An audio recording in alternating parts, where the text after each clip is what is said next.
Good evening, I'm Clarice Tinsley. Two University of Oklahoma students from Dallas are apologizing for their part in that racist chant caught on video. 19-year-old Parker Rice, a Jesuit Dallas prep grad, was identified this morning as the one standing and fist pumping. Earlier tonight, the Highland Park family of 20-year-old Levi Pettit responded to their son's involvement as well. They put out a statement on his behalf that reads in part, "He made a horrible mistake and will live with the consequences forever. He is a good boy, but what we saw in those videos is disgusting." While it may be difficult for those who only know Levi from the video to understand, we know his heart and he is not a racist. Of course, we are sad for our son, but more importantly, we apologize to the community he hurt. Late this evening, Parker Rice released a statement that reads in part, "I am deeply sorry for what I did Saturday night. It was wrong and reckless. I admit it likely was fueled by alcohol consumed at the house before the bus trip, but that's not an excuse. Yes, the song was taught to us, but that too doesn't work as an explanation. It is more important to acknowledge what I did and what I didn't do." Calvert Collins is first on Fox News at 10 with the North Texas reaction to the controversy.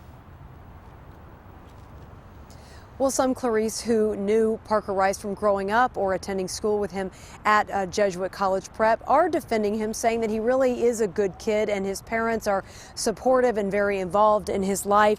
And we heard pretty much the same about Levi Pettit, who attended Highland Park High School. But certainly, overwhelmingly, the actions seen on that video are speaking louder than anyone's words.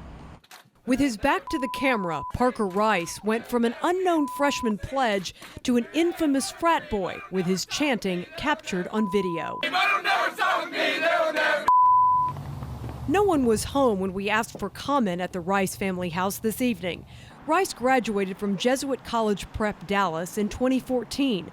The president of the private Catholic school says nothing about Rice would have led him to think he was capable of such behavior. Nice young man, but that doesn't excuse his behavior for what happened on the bus. But Rice wasn't alone. Levi Pettit, seen facing the camera holding a microphone, is also gone from OU.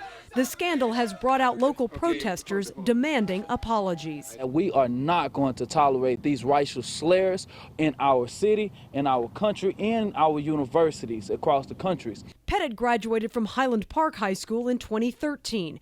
No one answered at his parents' home this evening. Anybody involved should absolutely come out, show your face.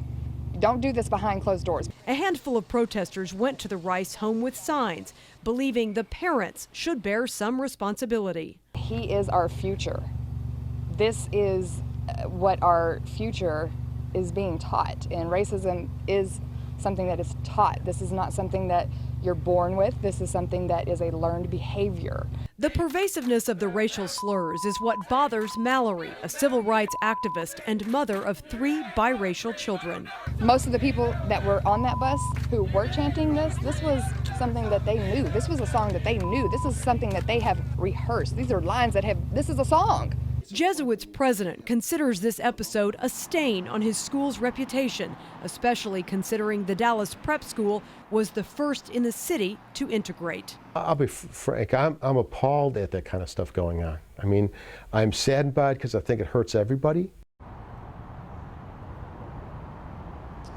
Well, the protesters say they're with a group called the Next Generation Action Network and say they plan to file a discrimination complaint with the U.S. Department of Justice, claiming that they have more than 100 cases of discrimination at SAE chapters all across the country, Clarice. And Calvert, in the meantime, the university president of OU wants all of the students on that party bus gone from OU. So is there an indication that this could go from an academic matter to something of a criminal nature? Well, that we don't know, because at least the university says it's done investigating. The Attorney General's office has said that it is not going to investigate any further. But the only way that the U.S. Department of Justice could get involved is if they do get any kind of discrimination or civil rights complaint, or several of them, that they might then send a team in and look to see if there were any kind of civil rights violations. But at this point, nothing has risen to the level of a criminal criminal investigation yet. Calvert Collins reporting live. Thank you. If you'd like to read both apologies from the North Texans, we posted them on our website. Just head to fox4news.com.